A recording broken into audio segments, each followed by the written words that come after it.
It always starts small. That's what makes it dangerous. Nothing dramatic. Nothing that would make someone call the police or pull out a phone. Just a look that lingers too long. A comment that lands wrong. A laugh that carries an edge. In neighborhoods like this, people are used to routine. Same cars parked in the same spots. Same dogs barking at the same hours. Safety feels baked into the sidewalks. You assume nothing bad happens here because nothing bad ever has. The new girl didn't know the rhythm yet. She hadn't learned which houses stayed lit late or which corners went quiet after dark. She was still unpacking boxes, still learning faces, still telling herself she'd made the right choice moving here. That night, she stepped outside thinking it was just another normal evening. Air was cool. Streetlights hummed. Somewhere a TV flickered through a window. Ordinary. The guys were already there. Not strangers, not exactly friends. The kind of people you recognize, but don't really know. They'd grown comfortable in that space, comfortable enough to think they owned it. Words were exchanged. Nothing that couldn't have blown over. But comfort can turn into arrogance fast, and arrogance loves an audience. One voice got louder. Another stepped closer. The space around her shrank, and the feeling shifted. You can feel it when it happens. The air tightens. Time slows just enough for instinct to whisper that something's wrong. She tried to disengage. Took a step back. Said something meant to end it, not escalate it. That's usually when things either stop or spiral. This time it spiraled. One of them decided this was a moment to prove something. To who? It didn't matter. Ego doesn't need a reason. The shove came first. Then the punch. Clean enough to drop her before she understood what was happening. Her head hit the pavement with a sound that doesn't belong in quiet neighborhoods. Silence followed. Not the peaceful kind. The shocked kind. The kind where everyone realizes, too late, that a line has been crossed. Ordinary doesn't disappear all at once. It snaps. 1 second you're standing under a streetlight thinking about tomorrow. The next, you're on the ground, and the world feels very far away. People talk about danger like it announces itself. Like it shows up wearing a warning label. Most of the time, it looks familiar. It sounds like jokes you've heard before. It hides behind the idea that nothing bad ever happens here. That belief is what gives it room to breathe. Windows stayed dark. Doors stayed closed. A few neighbors heard something, but told themselves it wasn't their business. That's how ordinary protects itself. By pretending it hasn't changed. By hoping someone else will step in. Seconds passed that felt longer than they were. The guys stood there, adrenaline buzzing, trying to decide what came next. Panic started to creep in, but not enough to stop them from thinking they were still in control. They weren't.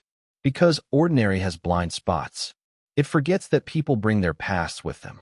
That the quiet guy down the street might have lived a life that trained him to recognize danger before it fully shows its face. That while most people freeze or look away, some people move toward the sound without hesitation. From the outside, nothing about that street had changed. Same lights, same shadows, same calm surface. But beneath it, everything had shifted. A moment meant to intimidate had become something else entirely. A place that felt safe had revealed how thin that feeling really was. The kind of thin that tears without warning, leaving no time to prepare, no time to think, only time to react, only time to realize that ordinary was never as solid as everyone believed, and that once it breaks, it doesn't ask permission before turning into something far more serious. Underestimating someone rarely feels like a decision. It feels like an assumption, a quiet one. The kind you don't even realize you've made until it's too late. It starts with surface judgments. Size, age, gender, posture, how someone speaks or doesn't. The mind fills in the gaps fast, pulling from shortcuts and past experiences, convincing itself it knows the whole story. The guys thought they knew hers. New face, unsure steps, someone still learning the area. That alone was enough for them to decide where she ranked. They mistook unfamiliarity for weakness, silence for permission.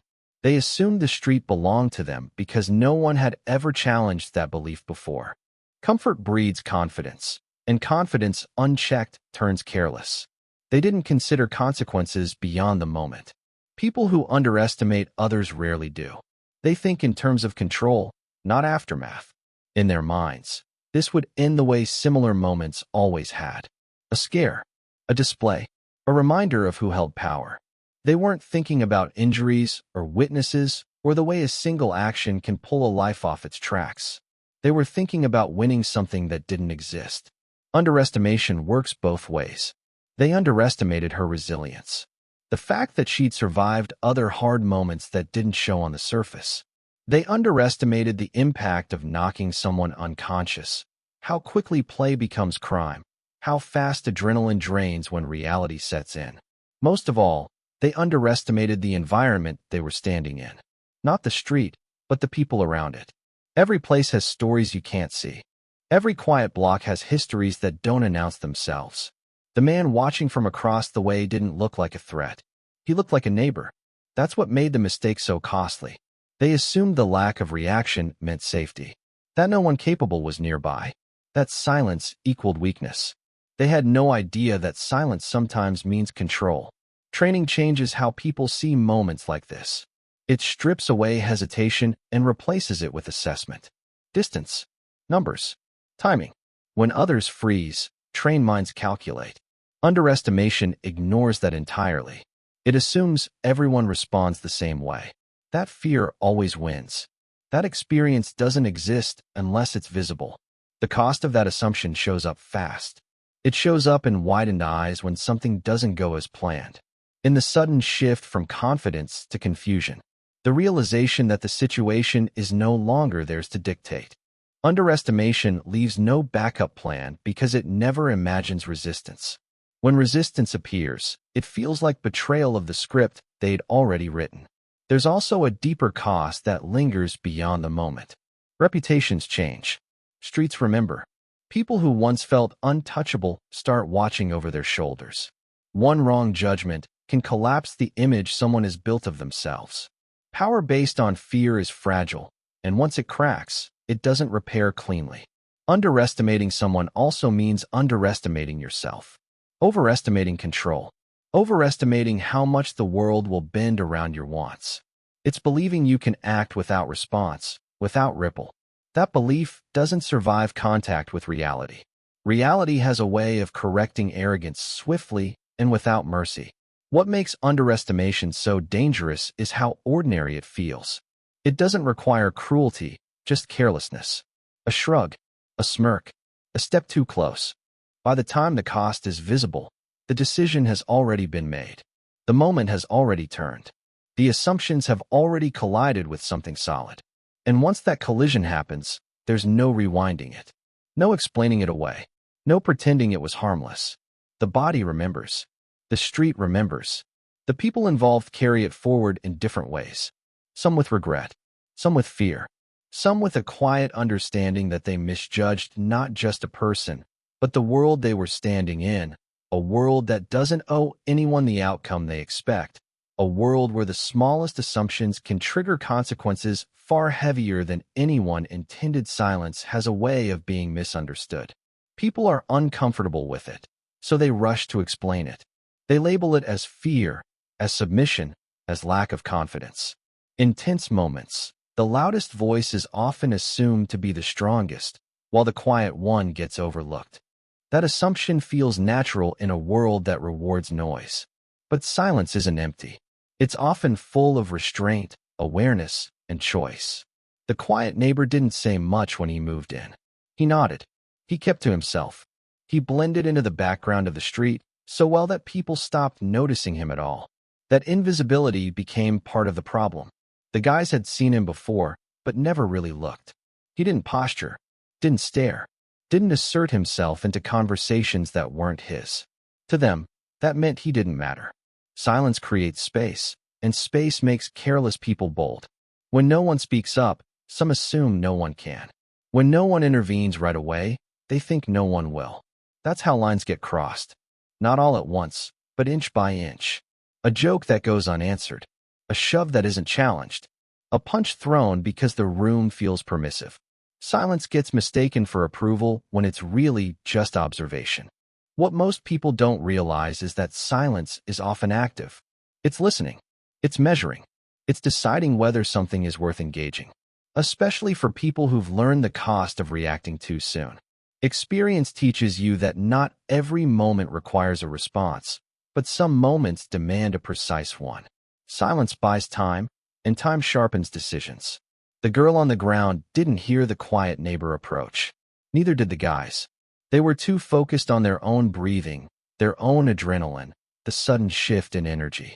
Silence allowed that moment to exist without warning. No threats, no shouting, just movement when movement was needed. That's the part people don't expect. They expect noise before action.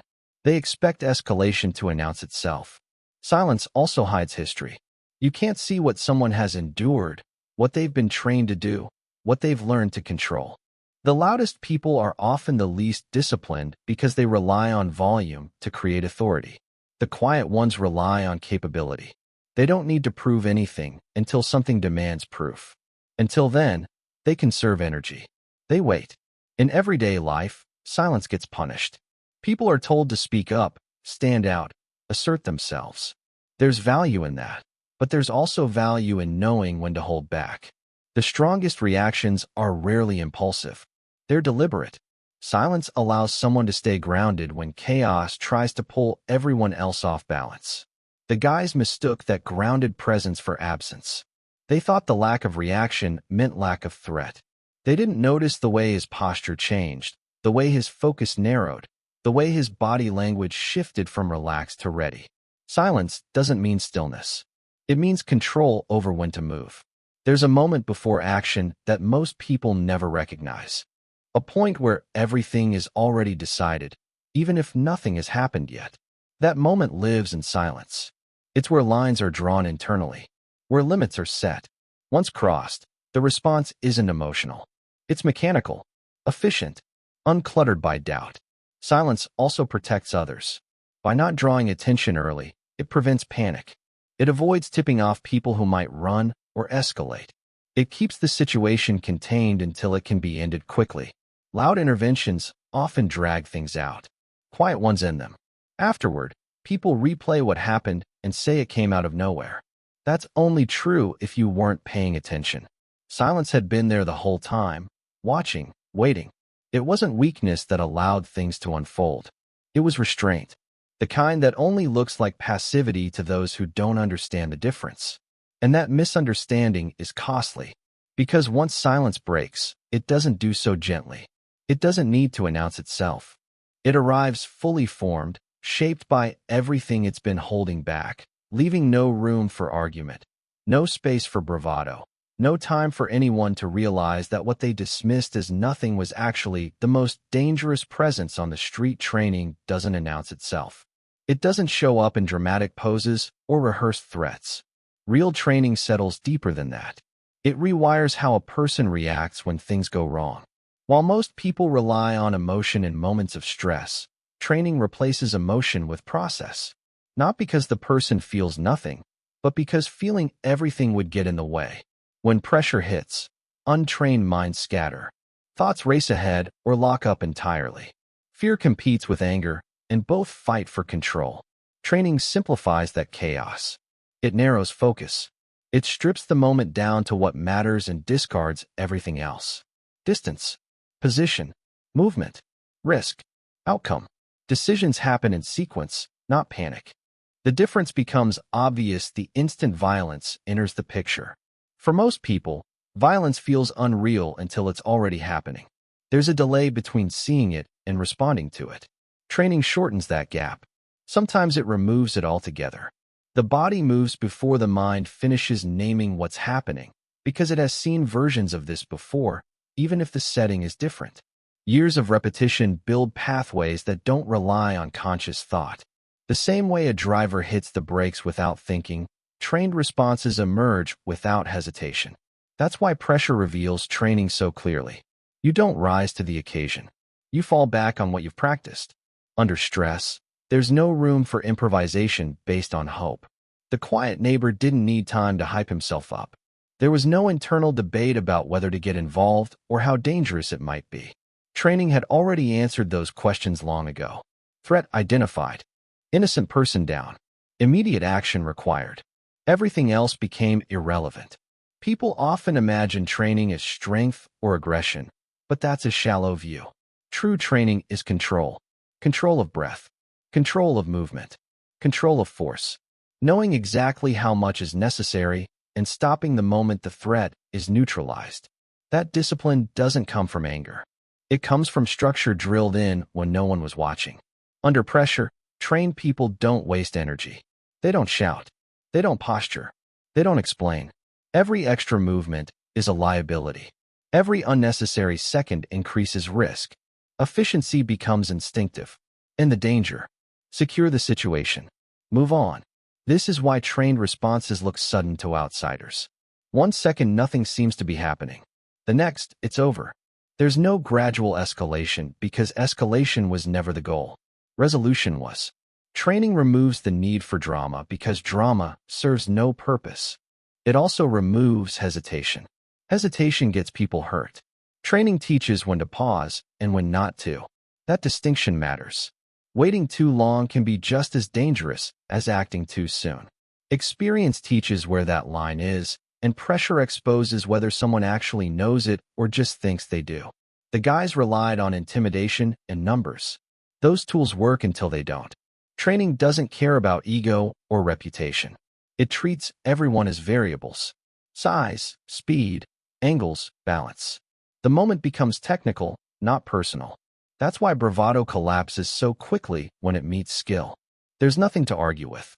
Another thing pressure reveals is restraint. Anyone can lash out. Very few can apply just enough force and then stop. Training builds that stopping point. It teaches that control after action is just as important as action itself. Without it, situations spiral. With it, they end cleanly. People watching from windows later tried to describe what they saw, but words didn't fit. It didn't look like a fight. It looked like something being handled. That difference matters. Fights are emotional. Handling is procedural. One creates chaos. The other shuts it down. Training also carries weight beyond the physical moment. It shapes how someone scans a scene afterward, checks for secondary threats, makes sure the person on the ground is breathing, ensures the danger doesn't restart. Pressure doesn't end when the noise stops. Training accounts for that. Most people will never need to know how they react under real pressure, and that's a good thing. But when that pressure arrives, there's no pretending, no masking, no rising to expectations. Only habits remain. Only preparation speaks. And in that moment, training stops being something you did in the past and becomes the only thing standing between chaos and control, between harm continuing and harm ending, between a situation exploding outward and being compressed into a few decisive seconds where nothing else had time to exist. Violence has a strange reputation. People imagine it as loud, messy, drawn out. Shouting, swinging, chaos spilling everywhere. Movies reinforce that idea, turning fights into spectacles that seem to last forever. In real life, the most decisive violence is the opposite. It's brief, controlled, almost anticlimactic. The longer it drags on, the more mistakes get made. Most confrontations stretch because neither side knows how to end them. They posture. They test boundaries. They react emotionally instead of purposefully. Each second adds unpredictability. More people get involved. More damage gets done. What starts as a single act turns into a chain reaction that no one fully controls. When someone knows exactly what they're doing, that chain never gets the chance to form. There's no trading blows. No back and forth. No room for bravado. The goal isn't to dominate the moment. It's to stop it. That difference changes everything.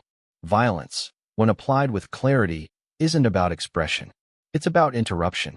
The street didn't erupt because it didn't need to. The situation had already peaked. A person was unconscious. The threat had crossed from potential to real. At that point, speed matters more than force. Precision matters more than anger. The longer a threat stays active, the more variables enter the scene. Ending it quickly isn't aggression. It's containment. People who rely on intimidation expect resistance to look a certain way. They expect yelling, pushing back, visible fear. When none of that appears, they get confused. Confusion slows reaction. Slow reactions collapse under sudden action. That's why decisive moments feel shocking to those on the receiving end. They never get the gradual build-up they're waiting for. Violence that ends quickly doesn't give the mind time to adjust. 1 second, someone feels in control. The next, that illusion is gone. There's no transition, no warning. That sudden loss of control is often what stops things from continuing. Not pain, not humiliation, but the realization that the situation is no longer theirs. There's also a physical reality people ignore. Bodies can only handle so much stress before coordination drops. Adrenaline surges, fine motor skills disappear, tunnel vision sets in. The longer violence lasts, the less effective everyone becomes. Ending it fast prevents that degradation. It limits injury on all sides, including the person stepping in. Quick endings also send a message without needing words. Not a threat, but a boundary. This stops here. No debate. No second chances. Prolonged violence invites retaliation. Short, controlled intervention closes the door instead of leaving it cracked. Observers often struggle to process what they've seen. It doesn't fit their expectations. There's no cinematic struggle to replay. No clear moment where things escalated step by step. Just a before and an after. That's because decisive action collapses time. What felt like a major incident resolves in moments, leaving witnesses feeling like they missed something. This is why trained intervention often looks unreal. People blink and it's over. They ask how it happened so fast. The answer is that speed wasn't the goal. Finality was. When the objective is clear, action becomes simple. Simple actions take less time. The idea that violence must be overwhelming to be effective is a myth. Overwhelming force often creates overwhelming consequences. Injuries multiply. Legal trouble follows. Emotional fallout spreads. Ending a threat in seconds minimizes all of that. It keeps damage localized instead of letting it ripple outward. There's also a psychological effect on the person who caused the harm. Prolonged fights allow them to stay emotionally invested to justify themselves in real time. Quick endings shut that down. There's no space to rationalize or recover momentum. The mind goes from aggression to survival instantly. Afterward, the street returns to quiet faster than anyone expects. That's not because nothing serious happened, but because it didn't get the chance to grow. Violence, like fire, needs oxygen. Take that away quickly, and it burns out. Let it linger, and it spreads. People later debate what would have happened if no one had intervened, if things had gone on longer, if more people had joined in. Those questions exist precisely because the moment was cut short. The most effective interventions erase the worst outcomes by never letting them occur, by compressing danger into the smallest possible window, by turning something that could have spiraled into something that stopped almost as soon as it began, leaving behind confusion, relief, and the uneasy understanding that sometimes the fastest way to restore peace is to remove the threat before it has time to think, react, or turn itself into something far harder to control. Neighborhoods pretend to forget things like this, but they don't. They absorb them.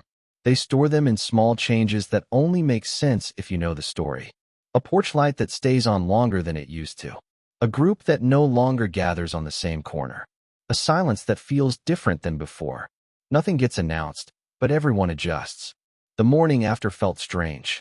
Same street, same houses, but people looked at each other differently. There were fewer nods, more second glances. Parents walked their kids a little closer. Conversation stopped when certain names came up. What had happened the night before didn't need repeating. Everyone already knew the outline, even if details were fuzzy. The first lesson settled in quickly. Safety isn't automatic. It's conditional. It exists until someone tests it. For years, people had relied on routine to protect them. Familiar faces. Predictable behavior. That illusion cracked. They realized safety wasn't built into the neighborhood. It depended on who was willing to act when something went wrong. Another lesson followed. Strength doesn't look the way people expect. The loud ones weren't the protectors. The familiar faces weren't the ones who stepped in. It was the person no one paid attention to. That shook assumptions. People started wondering who else they'd misjudged. Who else carried more than they showed. The group responsible learned their own lessons, whether they wanted to or not. The street no longer felt like theirs. Confidence drained out of them in visible ways. Laughter got quieter. Postures changed. They checked who was around before speaking. Power built on intimidation doesn't survive exposure. Once it fails publicly, it rarely recovers. Bystanders learned something uncomfortable about themselves, about how easy it was to stay inside, to wait, to hope someone else would handle it. That realization didn't feel heroic. It lingered. Some people promised themselves they'd act differently next time. Others avoided thinking about it at all. Either way, the moment planted questions that didn't go away. The new girl became a reference point, not just a person, but a reminder. Her presence changed how people talked about newcomers. There was more awareness, less assumption. People offered help more quickly, asked questions instead of watching from a distance. Trauma has a way of humanizing what used to feel abstract. There was also a lesson about consequences. One bad decision didn't stay contained to the people involved. It rippled outward. It affected sleep, trust, routine. It forced the neighborhood to confront the fact that actions don't end when the moment does. They echo. People also learned that intervention doesn't have to be loud to be effective. The story wasn't about a brawl. It was about something ending before it grew. That reframed how people thought about conflict. Not as something to win, but something to stop. Not as entertainment, but as risk. The quiet neighbor became part of the street in a new way. Still quiet, still reserved, but no longer invisible. People didn't treat him like a hero. They treated him with respect, which is different. Fewer jokes at his expense. More space given. An understanding that capability doesn't need advertisement. Parents talked differently to their kids after that. About paying attention. About not assuming help will always come from obvious places. About how quickly situations can turn. Those conversations stuck because they were rooted in something real, something that happened close enough to feel personal. The neighborhood also learned that peace isn't fragile because it breaks easily. It's fragile because it's often untested. Once tested, it reveals what it's made of. That night forced a test no one asked for. The result wasn't perfect, but it was clarifying. Even months later, the lessons remained. In the way people stepped in sooner during arguments. In the way certain behaviors no longer got laughed off. In the quiet agreement that some lines don't get crossed here anymore. No plaques were put up. No meetings held. No official statements made. The lessons lived in behavior, not words. They lived in caution, in awareness, in the understanding that normal is only normal until it isn't, and that when it breaks, the response matters more than the surprise, shaping what comes next, defining whether a place learns from a moment or pretends it never happened, carrying forward the knowledge that sometimes a single night redraws the boundaries of a community, not through speeches or promises, but through shared memory, altered habits, and a collective awareness that certain mistakes are only made once.